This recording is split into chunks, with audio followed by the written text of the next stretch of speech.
Long ago, in a long-lost land, there lived a man of magic. He was known far and wide as the Sorcerer. All the powers of the world were at his command. Fire, water, wind, and earth. There was nothing he could not do. One day, a young lad named Mickey appeared at the door and begged to be taken on as the sorcerer's apprentice.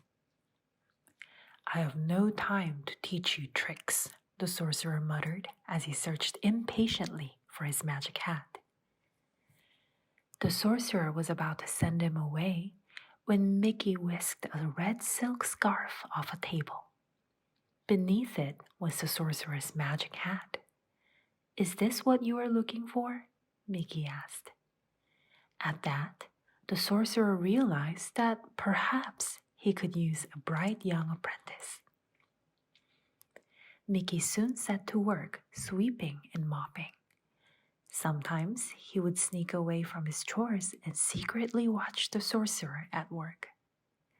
How he longed to be like the old man with his vast knowledge of spells.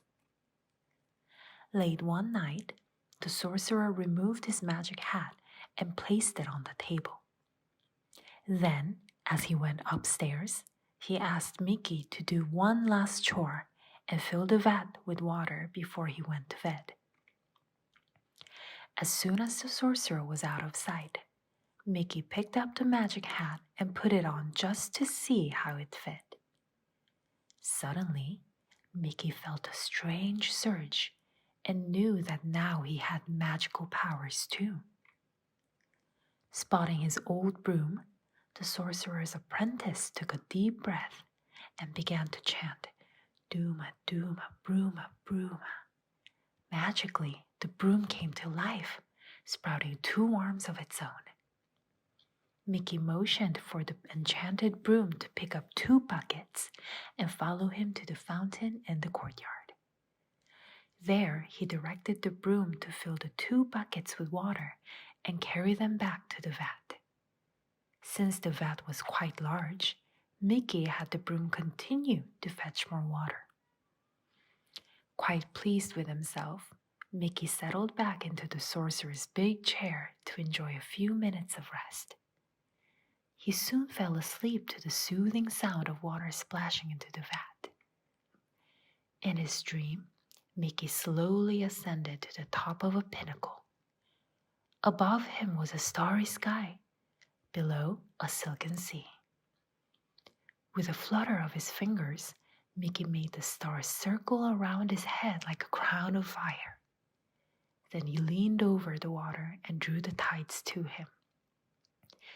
The waves were lapping at his feet. Mickey awoke with a start waist high in water.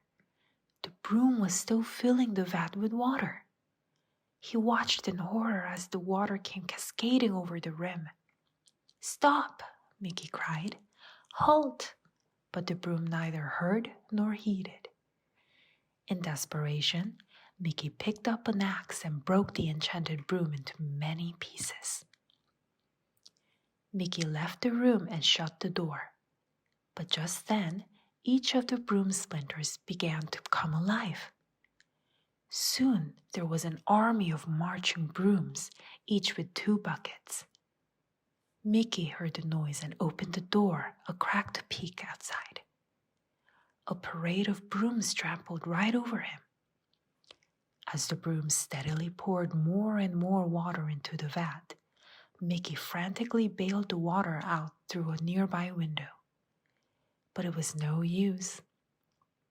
For every bucket he managed to bail out, each of the brooms poured in two more. Whirling and swirling, the water swept Mickey off his feet and carried him away. Then the sorcerer's book drifted by. Mickey scrambled aboard the big book as if it were a life raft and frantically started searching for a spell to undo the damage.